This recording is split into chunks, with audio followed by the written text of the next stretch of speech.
അരുൺകുമാർ കൂടി CPM നേതാവ് കൂടി നമുക്ക് പോകുന്നുണ്ട്. ശ്രീ അരുൺകുമാർ, സർക്കാരിന്റെ ഭാഗത്ത് വളരെ പ്രധാനപ്പെട്ട ഒരു സ്റ്റെപ്പാണ് മുനമ്പം സമരവുമായി ബന്ധപ്പെട്ടുണ്ടാകുന്നത്. കോടതിയെ അറിയിക്കാൻ പോകുന്നു, നികുതി സ്വീകരിക്കാൻ സർക്കാരിന് അനുകൂലമായ സമീപനമാണ് എന്ന്.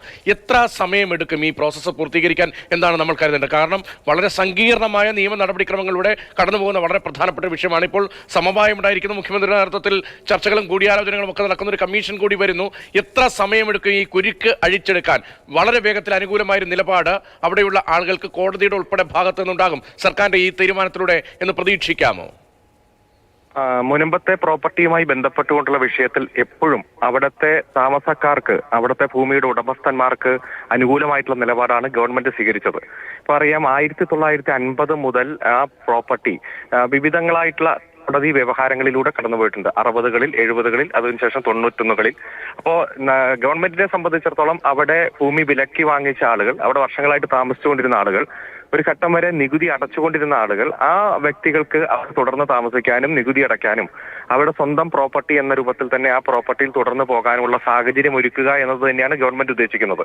ഇപ്പോൾ ഉയർന്നു വന്ന പ്രശ്നങ്ങളിൽ ഒരു ജുഡീഷ്യൽ കമ്മീഷനെ വെച്ച് കമ്മീഷന് 3 മാസം കാലാവധി കൊടുത്ത് ആ കാലാവധിക്കുള്ളിൽ ആ ഇഷ്യൂവുമായി ബന്ധപ്പെട്ടുകൊണ്ടുള്ള എല്ലാ വിഷയങ്ങളും പൊതുജന സമൂഹത്തിൽ കൊണ്ടുവരാൻ വേണ്ടിയിട്ടുള്ള ഇടപെടലാണ് ഗവൺമെന്റ് നടത്തിയിരിക്കുന്നത്.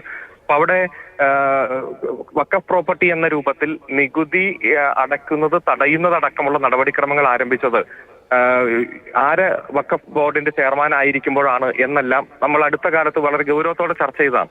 ഏതായാലും ഇപ്പോ ഈ വിഷയം ശാശ്വതമായി പരിഹരിക്കണമെങ്കിൽ അവിടെ ഭൂമി വില കൊടുത്ത് വാങ്ങിച്ച് സ്വന്തം ഭൂമി എന്ന രൂപത്തിൽ അനുഭവിച്ചുകൊണ്ടിരിക്കുന്ന ആളുകളെ സംബന്ധിച്ചിടത്തോളം അവരുടെ ഇപ്പോ അടുത്ത കാലത്ത് ഉയർന്നു വന്ന എല്ലാ പ്രശ്നങ്ങൾക്കും ശാശ്വത പരിഹാരം എന്നുള്ളത് വളരെ പ്രധാനപ്പെട്ട കാര്യമാണ്. ഇപ്പൊ കോടതിയാണ് സർക്കാരിന്റെ നികുതി വാങ്ങിക്കൽ തീരുമാനത്തെ സ്റ്റേ ചെയ്തിട്ടുള്ളത്. ഇവിടെ വഖഫ് ബോർഡ് എടുക്കുന്ന നിലപാടും വളരെ വളരെ പ്രധാനപ്പെട്ട ഒന്നായിരിക്കുമല്ലോ. ഇപ്പൊ സർക്കാർ ഇങ്ങനെ ഒരു സമീപനം സ്വീകരിക്കുന്നു, നല്ലത്, സ്വാഗതാർഹം. വഖഫ് ബോർഡ് ചെയർമാനെ സർക്കാർ നിയോഗിച്ചതാണ്. CPM മാത്രമല്ല വഖഫ് ബോർഡിൽ ഉള്ളത് എങ്കിൽ പോലും. അപ്പൊ വഖഫ് ബോർഡും അനുകൂലമായ സമീപനം എടുത്താലല്ലേ ഇക്കാര്യത്തിലൊരു സമവായ തീരുമാനം, പെട്ടെന്ന് തന്നെ ഒരു ജുഡീഷ്യൽ സെറ്റിൽമെന്റ് ഉണ്ടാവൂ?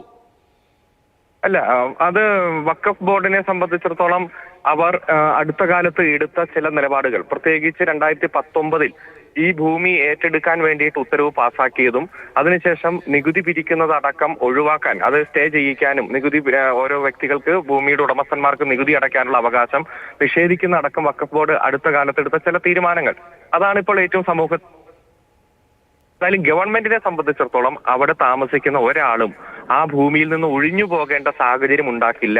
അതുകൊണ്ട് ഏറ്റവും അനുഭാവപൂർവ്വമായിട്ടുള്ള അവിടുത്തെ ഞാൻ ചോദിച്ച ചോദ്യം ഇപ്പൊ നോക്കൂ, ഇപ്പൊ വഖഫ് ബോർഡ് എന്ന് പറയുന്നത് ഒരു ഏലിയൻ ബോഡി ഒന്നുമില്ലല്ലോ. വഖഫ് ബോർഡിന്റെ ചെയർമാനെ ശുപാർശ ചെയ്തിരിക്കുന്നത് സർക്കാരാണ്. MK സക്കീർ നിങ്ങളുടെ നോമിനിയാണ്. ഇരവിപുരം MLA M നൌഷാദ് വഖഫ് ബോർഡ് മെമ്പറാണ്. മുത്തവല്ലി പ്രതിനിധിയായി മുസ്ലിം ലീഗ് നേതാവ് MC മൈൻ ഹാജി ഉണ്ട്. അപ്പൊ LDFനും UDFനും ഒരു നിലപാടാണ് ഉള്ളത് എങ്കിൽ പിന്നെ വഖഫ് ബോർഡിനും ആ നിലപാട് സ്വീകരിക്കാമല്ലോ. കാരണം നിങ്ങളുടെയൊക്കെ ആളുകളാണ് വഖഫ് ബോർഡിൽ ഇരിക്കുന്നത്. പ്പിക്കാതെ പല രാഷ്ട്രീയ ലക്ഷ്യത്തോടെ പോകുന്നതുമെല്ലാം നന്നായി തന്നെ ജനം തിരിച്ചറിയുന്നുണ്ട്. അവിടുത്തെ ജനങ്ങൾക്ക് ഗവൺമെന്റിൽ നല്ല പൂർണ്ണ വിശ്വാസമുണ്ട്. അതുകൊണ്ട് ജനങ്ങൾക്ക് അനുകൂലമായിട്ടുള്ള നിലപാട് ഗവൺമെന്റ് സ്വീകരിക്കും. എനിക്ക് തോന്നുന്നു